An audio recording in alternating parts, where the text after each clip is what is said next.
You can't go a mile without running into a yoga studio. It seems like the trendy new thing to buy a pastel yoga mat and lurid pink yoga pants and go into a sun salutation. But we are not talking about yoga today because it's a good excuse to wear yoga pants.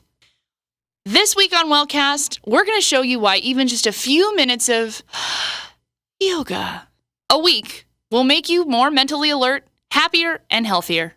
You ready? There are plenty of studies that demonstrate yoga's potential for health. For example, Oxford University found that people who practice yoga even once a week were less stressed out, had lower blood pressure, and slept better at night. And yoga is not just good for your mental health. According to the National Institute of Health, it's proven to help with musculoskeletal issues, especially lower back pain. It can even help relieve asthma. So why don't more people try yoga? Some are afraid it'll be too difficult.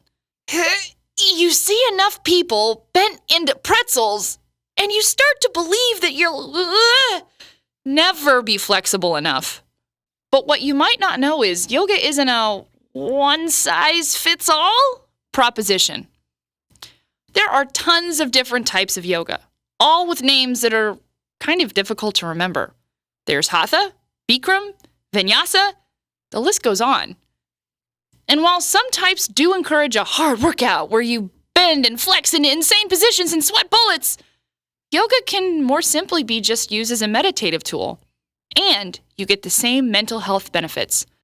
Here's a word you probably haven't heard before: pranayama. It means focus on deep breathing and gentle stretching.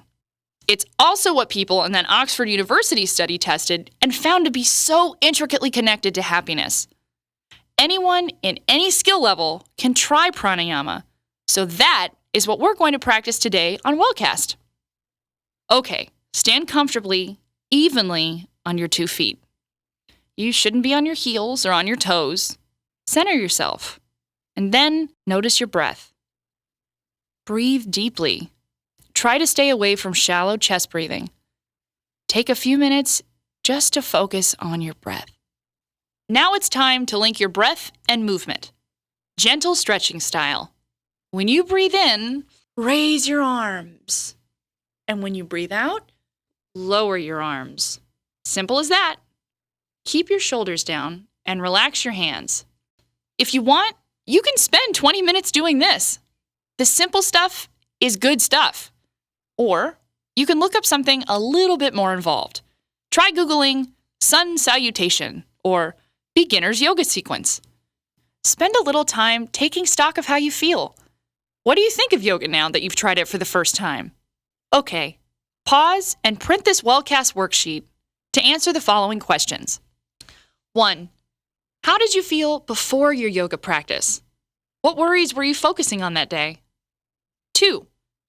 How did you feel during the exercise? What about after? 3. How does your breathing feel now? Do you notice a difference in your posture? Or what about any changes in your mood? Try doing at least a 10-minute yoga practice every day for a week. See how you feel at the end of the week. Hey, WellCasters, let's recap. Today we learned about yoga, which we found out was good for the mind, body, and soul. The word we learned today was pranayama, which means focus on deep and gentle stretching. We gave you a worksheet to evaluate your new weekly yoga practice, and we're inviting you to try it at least 10 minutes a day. We'd love to hear how you feel. Tweet us at WatchWellCast, email us at watchwellcast@gmail.com, or leave a comment down below. We'll see you next time.